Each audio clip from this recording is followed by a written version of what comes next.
नमस्कार दोस्तों, स्वागत है आपका आप ही के चैनल में। मार्केट को एनालाइज करेंगे दोस्तों आगे आने वाले नेक्स्ट 5 डेज़ के लिए। जैसे कि आप सबको पता है, ये लंबा वीकेंड था, होली का त्यौहार था। ठीक है, अब मार्केट खुलेगा 17th ऑफ मार्च कल की डेट रहेगी एंड 21st ऑफ मार्च तक ये पूरा अपना वीक है। ठीक है, और काफ़ी सारी वीडियोस आपने देख ली होंगी, काफ़ी सारी न्यूज़ भी आपने वीकेंड पे सुन ली होगी। गिफ्ट निफ्टी भी आप लोग ऊपर की तरफ देख चुके होंगे कि 125 20-25 पॉइंट कुछ ऊपर दिखा रहा है। तो हमें मार्केट को किस प्रकार से देखना है आगे आने वाले 4-5 दिन के लिए। ठीक है, तो शुरू करते हैं दोस्तों। और उससे पहले एक बार देख लेते हैं डिस्क्लेमर। ये ज़रूरी है, मैंडेटरी है। जो भी मैं बोल रहा हूँ, कह रहा हूँ, अपना पर्सनल बायस मार्केट को लेके जो है वो आपके साथ शेयर कर रहा हूँ एजुकेशन के पर्पज से। कोई बाई सेल रिकमेंडेशन इस वीडियो के द्वारा किसी को भी नहीं दी जा रही है। ठीक है, चलिए अब आ जाइए चार्ट पे। सबसे पहली बात, दो चार चीज़ें मैं वीडियो शुरू होने से पहले ही कंफर्म कर दूं आपके साथ। जो मार्केट का ट्रेंड है, ठीक है, कि वो ऊपर जा रहा है, नीचे जा रहा है, बाय ऑन डिप्स है, सेल ऑन, वो दोस्तों डाउनवर्ड ट्रेंड है। मार्केट नीचे की तरफ है। ठीक है, मार्केट सेल ऑन राइज है। ठीक है, और ये ट्रेंड कब चेंज हुआ था? जब मार्केट ने ये जो बॉटम लगाया था, ये वाला, इसके नीचे यहाँ पे जब क्लोज किया था, मैंने चार्ट खोला हुआ वीकली चार्ट। ठीक है, इसके बाद से जब भी मार्केट ऊपर गया है, मार्केट में अच्छी खासी हमें सेलिंग ही देखने को मिली है। हाँ, इंटेंसिटी जो थी फॉल की, जो यहाँ पे आपको देखने को मिली थी अक्टूबर, नवंबर एंड दिसंबर के पहले 15 दिन, ठीक है, ये साल जो 2000 क्या कहते हैं 25 आया है, इसमें फॉल जो पूरा मंथ होता है उसके किसी एक वीक में बढ़िया फॉल आता है। जैसे आप ये देखिए, ये वाली कैंडल, ठीक है, ये देखिए ये वाली कैंडल, ठीक है, ये यहाँ पे। अच्छा, अब ये मार्च चल रहा है, मार्च के 2 हफ्ते निकल चुके हैं, टाइम पास टाइप का मार्केट चल रहा है। शुरू के 1-2 दिन हमने अच्छी खासी गिरावट देखी, फिर मार्केट पूरा साइडवेज है। वो भी कौन से दिन थे? ये जब नीचे हमने देख लिया 21,960 के आसपास का लो लगाया, वहां से मार्केट ऊपर है। ठीक है, और अगर आप मेरे पुराने व्यूअर हैं, ज़्यादा भी पुराने नहीं, थोड़े से पुराने व्यूअर हैं, तो आपको पता है जब 22,800 टूटा था, वहां से हमारा टारगेट निकला था 21,800 के आसपास, जो अभी भी पेंडिंग है। ठीक है, कुछ लोगों को दर्द है कि अब भूल जाइए, ये है वो है, जैसे मैं कमेंट सेक्शन पढ़ता हूँ। तो दोस्तों आप लोग भूल जाइए, 21,960 तक तो मार्केट आया ही है। आप लोग भूल जाइए, मार्केट कभी ऐसे ऐसे ऐसे ऐसे से तो चलता नहीं है। ठीक है, यहाँ से ऊपर भी जा सकता है या यहीं से नीचे भी आ सकता है। ठीक है, पर मुझे इतना पता है कि जितनी मेरी नॉलेज है, जितनी जो मैं स्टडी करता हूँ, जो मैं उसमें पढ़ता हूँ, मार्केट एक बार इस रेंज में जरूर आना चाहिए। 21,800 से लेके 21,850, इसके आगे के भी लेवल है, बट फिलहाल मैं आपके साथ इतनी चर्चा करता हूँ क्योंकि काफ़ी लोगों को यही डाइजेस्ट नहीं हो पा रहा है। ठीक है, तो ये आपके सामने वीकली चार्ट है दोस्तों। इसमें आप देखेंगे तो ये जो एरिया है, ये वाला, ठीक है, ये आप देखेंगे। तो अब जरा यहाँ पे मेरा आपको जो कहना है, जो वीक को काउंट करिएगा। ये देखिए, 1, 2, 3, 4, 4 हफ्ते मार्केट ने इस एरिया का, इस जोन का, ये जोन का सपोर्ट लिया। मतलब लगभग लगभग कह लीजिए एक पूरा महीना। फिर मार्केट में एक फॉल आता है। ठीक है, यहाँ पे निफ्टी कौन सा लो बनाता है? 23,263 का। फिर मार्केट में एक रैली आती है, जहां मार्केट कौन सा हाई बनाता है? 24,804। मार्केट में फिर फॉल आता है।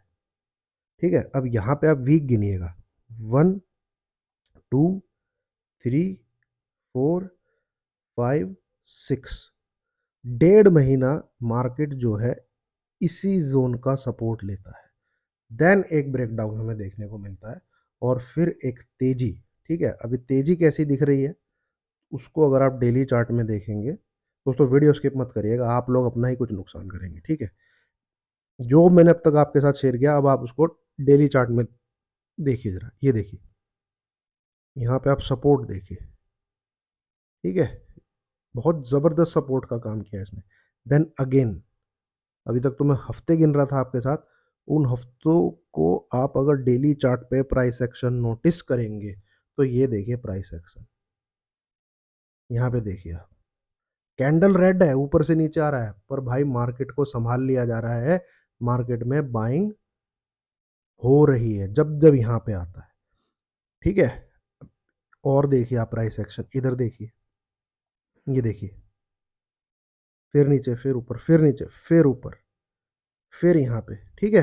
अब इधर भी प्राइस एक्शन देखिए, ये देखिए, 1 2 3 4 5 6 7, इस जोन में आया, 3 दिन मार्केट ने कुछ नहीं, ये मार्केट ने ब्रेकडाउन दिया, देन मार्केट यहाँ से फिर से तेजी करता है, और ये है वो लास्ट के 6 डेज जिनका मैं एनालिसिस आपसे डेली चार्ट पे कर रहा था।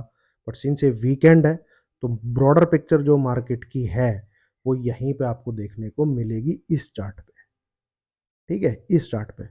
तो जब तक ये इसके ऊपर निकल के यहाँ पे क्लोज नहीं करना चालू करता, ठीक है, 1 से 2 दिन मिनिमम, तब तक मार्केट में आप, उसके बाद भी फिर से ये रेजिस्टेंस है, यहाँ पे झेलना पड़ेगा, यहाँ जाएगा, फिर इसे नीचे की जर्नी शुरू करनी है।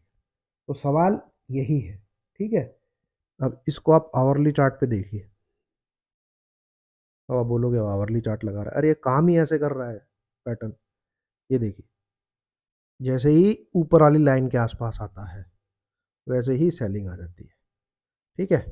फिर ऊपर की तरफ निकलता है, फिर बाइंग आ जाती है, फिर ऊपर की तरफ जाता है, फिर यहाँ पे सेलिंग आ जाती है। तो यहाँ पे इस जोन में, ये जो पूरा पूरा सपोर्ट जोन है, इसमें होता क्या था, जब चीज ऊपर से आती थी, अभी मैंने आपको दिखाया, वो बाइंग हो जाती थी, ठीक है। अब ये ऊपर जाने की कोशिश कर रहा है, बट ऊपर से बार बार इसको रिजेक्शन झेलने को मिल रहा है, ठीक है। अब कल होगा निफ्टी शायद 100 150 पॉइंट गैप अप, तो वो मिलेगा आपको इस जगह, कहाँ पे, 22,550 के आसपास लगा लो, या 22,500, 22,600 के आसपास लगा लो, इधर कहीं शायद गैप अप होता होगा, देखिए वो भी कुछ कह नहीं सकते, इतना कुछ मतलब मार्केट में है नहीं। बट यहाँ से एक चीज क्या दिख रही है, जैसे ही निफ्टी, ठीक है, इस येलो एरिया में, यहाँ से, ठीक है, इसको अगर तोड़ के नीचे आता है, तो समझ लीजिए कि नेक्स्ट वीक से ही है, मैं यही एक्सपेक्ट कर रहा हूँ कि मार्केट में 18 19 से ठीक ठाक गिरावट हमें देखने को मिलनी चाहिए नेक्स्ट वीक से ही। बट इन केस भाई मार्केट है, मैं कोई इसका जीजा फूफा तो हूँ नहीं, अगर तेजी हो जाती है मार्केट में, ठीक है, तो ये निफ्टी जाएगा यहाँ तक, ये जाएगा, फिर इधर तक जाएगा, ये इस वाली लाइन को छूने के लिए जाएगा, ये, ठीक है, ये, तो यहाँ से हफ्ता शुरू हो रहा है, तो कुछ यहाँ तक इसके जाने की संभावना है। अब जहाँ जहाँ मैं लाइन डालूंगा, आप उन लाइन को समझिएगा, ठीक है।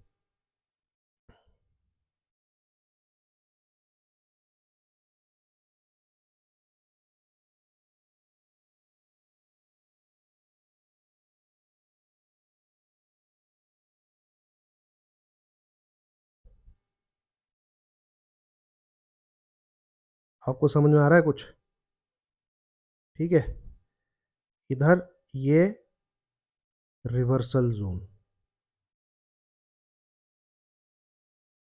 इधर आया बॉटम लगा, ठीक है, ऊपर कुछ बॉटम लगा इस वाली लाइन पे, यहाँ से तेजी हुई, तो ये जो बॉटम लगा है, ठीक है, ये लिख देता हूँ मैं बॉटम, ये देखिए बॉटम, बी भी लिख देता हूँ, बी, और ये रिवर्सल जोन, ठीक है।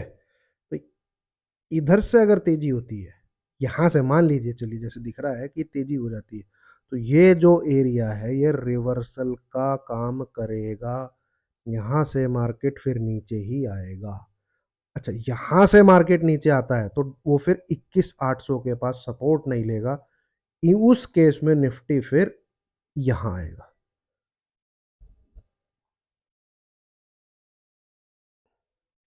ये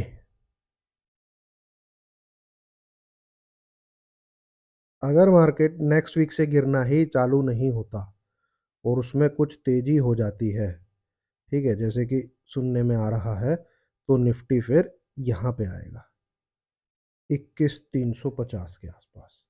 वो फिर ऐसे गिरेगा जैसे ये गिरा है ना, यहाँ से देखिए, जब यहाँ से गिरता है तो लंबा गिरता है, ठीक है, ये इधर से गिरा है तो ये, तो अगर ये तेजी होके इधर जाता है तो इधर से गिरेगा, फिर लंबा गिरेगा। फिर ये मत समझिए आपकी 21,800 ही, फिर 21,300 है टारगेट, अगर 23,000 से गिरता है तो, ठीक है। बट फिलहाल मुझे ऐसा लग रहा है जैसे ये यहाँ से कुछ तेजी होकर ऐसे ही नीचे आया था, तो ये कुछ तेजी हो गई, ये यहीं से एक बॉटम देगा, ठीक है, यहाँ पे कुछ आना चाहिए, फिर उसके बाद शायद कुछ इस प्रकार का प्राइस एक्शन बन के नीचे की तरफ आना चाहिए। बट भाई अगर ये ऊपर चला भी जाता है, मेरा कहना ये है कि अगर ये 22,650 इसके ऊपर टिक भी जाता है तो भी इसको नीचे ही आना है। हो सकता है फिर 1 से 2 दिन मार्केट आपको ऊपर दिखे, बट उसमें मतलब ऑप्टिमिस्टिक इतना मत होइएगा कि बन गया बॉटम, लगा दूं अपना पैसा, ठीक है। इन्वेस्टर को तो मैं यही बोलूंगा अभी भी, मतलब पर्टिकुलर स्टॉक के बारे में तो मैं नहीं कह सकता, पर अगर आप पैसा लगाने की सोच रहे हैं तो धीरे धीरे पैसा लगाइए, जितना पैसा लेके बैठे उसको पूरा लगाने का मत सोचिए, ठीक है। मुझे मुझे ऐसा लगता है कि बॉटम अभी बाकी है, बनना बाकी है मार्केट में। तो ये दोस्तों एनालिसिस था जो मुझे आपके साथ शेयर करना था। Nifty mid cap IT stocks में नज़र रखिएगा, वहाँ मुझे और भी फॉल लगता है। जब से आपको ये मैंने सेक्टर बताया हुआ है, 20 से 25% की गिरावट हर स्टॉक में आ चुकी है, चाहे वो एल हो, चाहे वो एल हो, चाहे वो कॉफोर्ज हो, चाहे वो इन्फी हो, चाहे वो टी हो, ये तो लार्ज कैप आ गए, इन सब की बैंड बजी है मुझे, और इनके अंदर 5 से 8% की गिरावट और भी दिखती है, ठीक है। तो सेल ऑन राइज का मेथड आप इन स्टॉक्स के अंदर अपनाइएगा, कुछ तेजी भी देखने को मिलती है, ठीक है। तो ये बहुत अपॉर्चुनिटी होगी निफ्टी मिड कैप के आईटी के स्टॉक को सेल करने की। चलिए।